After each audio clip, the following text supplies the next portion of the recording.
94% of spreadsheets contain critical errors. What can we learn from companies that don't have major disruptions? Is it time to ban the use of work laptops for personal use? All this and more on the Catch Them Doing Something Right edition of #Trending. I'm your host, Jim Love. Let's get into it. A recent study has revealed a startling fact about spreadsheets we rely on in business. 94% of them contain critical errors. The research was conducted by a number of major universities, including Central Queensland University, Swinburne University of Technology, City University of Hong Kong, as well as the Royal Victorian Eye and Ear Hospital, and was published in Frontiers of Computer Science.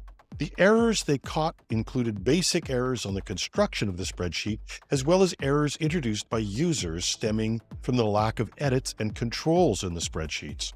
The study points out that these spreadsheet errors can lead to serious issues for businesses, including poor decisions, financial losses, pricing mistakes, and more. Moreover, these errors and related operational problems affect not only small businesses, but carry over to larger businesses and include critical fields like healthcare and even nuclear operations. Professor Paklok Poon, who headed the study, notes that most current research focuses on testing and fixing spreadsheets after they're created, rather than addressing issues in early development stages. But according to the study, the increased errors is attributed, at least in part, to more people creating spreadsheets without formal training in software and spreadsheet development. He says many end users lack proper software development training, leading to more errors. He also said we need to focus more on the early stages of spreadsheet development to prevent these errors. The study suggests adopting a life cycle approach to spreadsheet quality, addressing potential issues from the very beginning of development. This could help businesses reduce risks and improve the reliability of their decision-making processes. The researchers also recommend better training and tools for end users to improve spreadsheet reliability. As businesses increasingly rely on data-driven decision-making, this study serves as a wake-up call. It highlights a critical need for better quality assurance practices in spreadsheet development and use.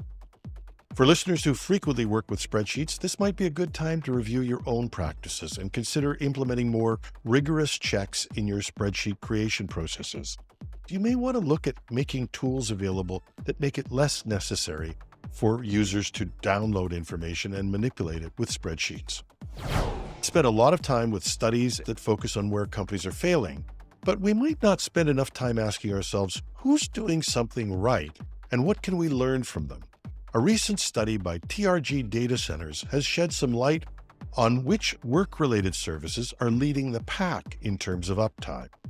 Dropbox emerges as the most reliable platform, with only 2 major outages last year.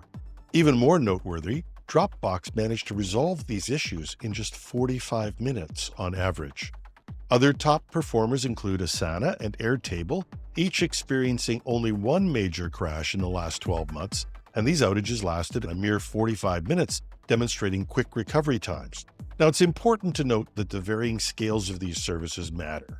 While Asana serves over 1.3 million users, Airtable caters to a much more modest 250,000. The differences in scale can significantly impact a platform's ability to maintain reliability. A spokesperson for TRG Data Centers highlighted this challenge. The reliability of a platform is easy to keep when there aren't many users. The game changes when a single mistake affects millions or even billions of users in minutes. The study serves as a reminder that as businesses increasingly rely on these platforms, their stability becomes even more critical. However, it's worth considering that with a global user base, not all users are equally affected by any given outage. The data could provide valuable insights into the reliability of various work platforms. A recent study by cybersecurity firm ESET has revealed a concerning trend. 90% of workers admit using their company-provided laptops for personal activities. While this might seem harmless, it poses significant cybersecurity risks, particularly in an era where hybrid and remote work have become the norm. The study highlighted that many employees engage in risky behaviors on their work devices, such as viewing adult content, gambling, accessing the dark web, and illegally streaming sports. These activities not only expose the individual to potential cyber threats, but also put sensitive company data at risk. One alarming finding is that 2/3 of respondents admitted to accessing the dark web on their work laptops with 17% doing so daily. Younger workers, especially those aged 16 to 24, were more likely to connect to unsecured public Wi-Fi and use personal USB devices, further increasing the risk of a security breach. ESET's global cybersecurity advisor, Jake Moore, emphasized the need for companies to implement stronger cybersecurity measures, particularly given the blurred lines between work and personal life in hybrid setups.